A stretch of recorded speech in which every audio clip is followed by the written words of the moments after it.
আর হয়তো কোনো বক্তব্য রাখতে হবে না, কিন্তু আজকে বিচার বহির্ভূত হত্যাকাণ্ড সম্পর্কে একটু আগে আপনারা শুনেছেন আমাদের সংগঠনের বাংলাদেশ জাতীয়তাবাদী দলের মহাসচিব বিস্তারিতভাবে বর্ণনা করেছেন। জাতীয়তাবাদী ফোরামে এবং জাতীয়তাবাদী দলের আইন বিষয়ক সম্পাদক জনাব কাশার জামাল বিস্তারিতভাবে বলেছেন। তাই আমি খুব বিস্তারিত বক্তব্য রাখবো না, আমি সংক্ষেপে আপনাদের একটি কথা বলতে চাই। প্রথমেই আন্তরিক আমার বক্তব্যের আগে আপনাদেরকে ধন্যবাদ জানাই যে আইনজীবী ভাই ও বোনেরা আপনারা অত্যন্ত সংক্ষিপ্ত নোটিশে আপনারা এখানে উপস্থিত হয়েছেন। আমি ধন্যবাদ জানাই সাংবাদিক বন্ধুদেরকে, আপনারা কতটা তৎপর আপনাদের উপস্থিত দেখেই আমরা বুঝতে পেরেছি যে এই হত্যাকাণ্ডকে আপনারা কতটা ঘৃণা করেন এবং ঘৃণার চোখে দেখেন।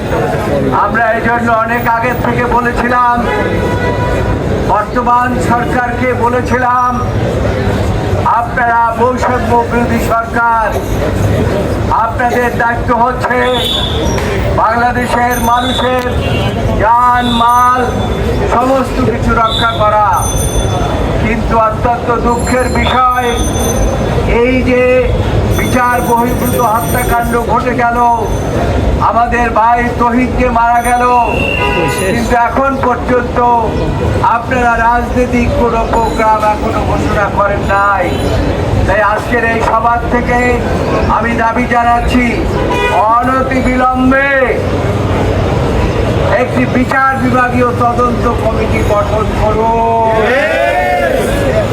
তার কারণ আপনারা কিছু হলেই আপনারা বিচার বিভাগীয় তদন্তের কথা বলেন, আর এই যে এত বড় ঘটনা ঘটে গেল, 4 মাস 6 মাস আপনারা আজকে প্রায় 6 মাসের মতো ক্ষমতা অধিষ্ঠিত আছেন। আপনাদেরকে আমরা বারবার বলছি, জনগণের নাক বোঝার চেষ্টা করুন। তার কারণ শেখ হাসিনা পালালেও কোংরা পান্ডীদেরকে রেখে গিয়েছে। তারা কিন্তু বিভিন্নভাবে আমাদের উপরে আক্রমণ করতে পারে এবং আমাদেরকে রক্ষা করার দায়িত্ব, এই দেশের মানুষকে রক্ষা করার দায়িত্ব আপনাদের।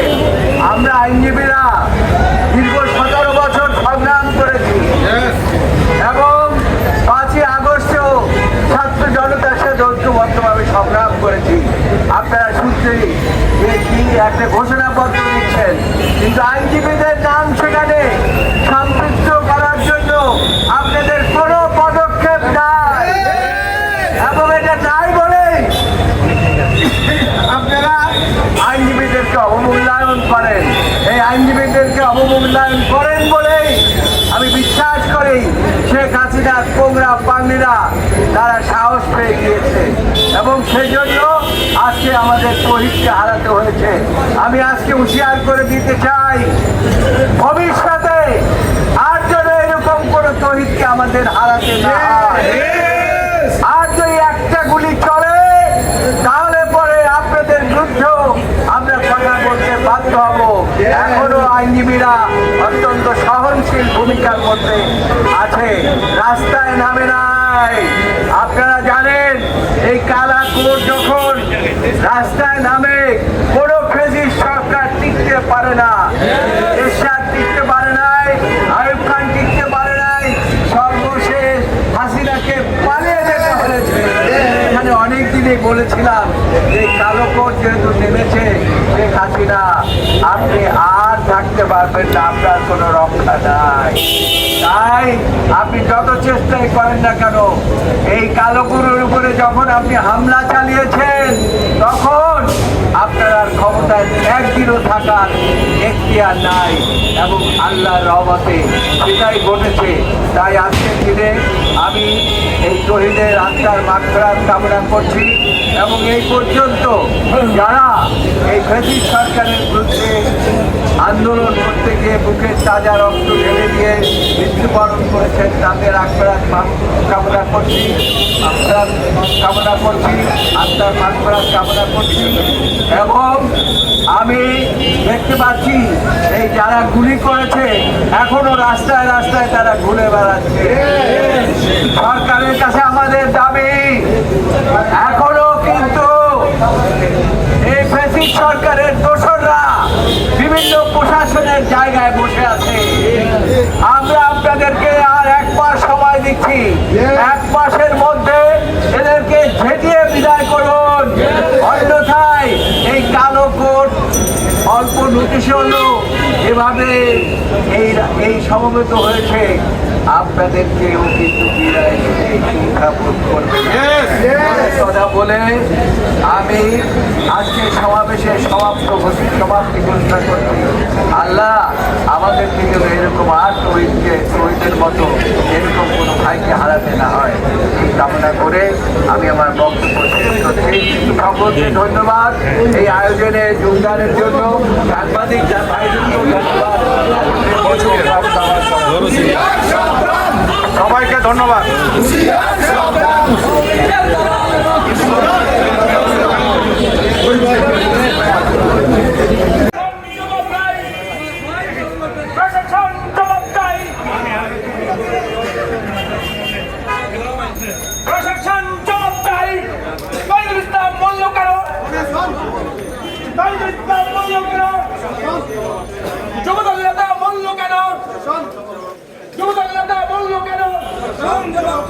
আমার ভাই বলল কেন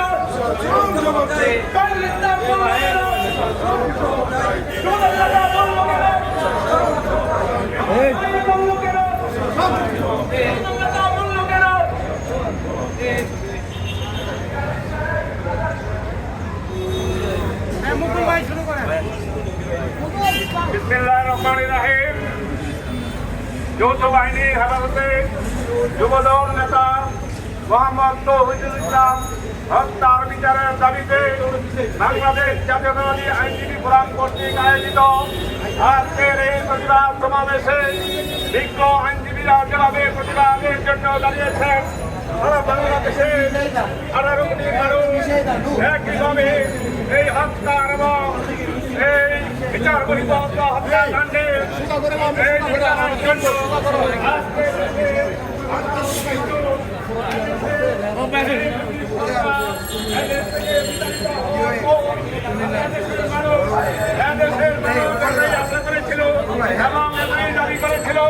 এদেশে আর বিচার বহির্ভূত হত্যাকাণ্ড ঘটবে না। এদেশে বিচার বহির্ভূত হত্যাকাণ্ড তার বলতে চাই আমরা, যদিও শেখ হাসিনাদের কিন্তু তাদের এই বাহিনী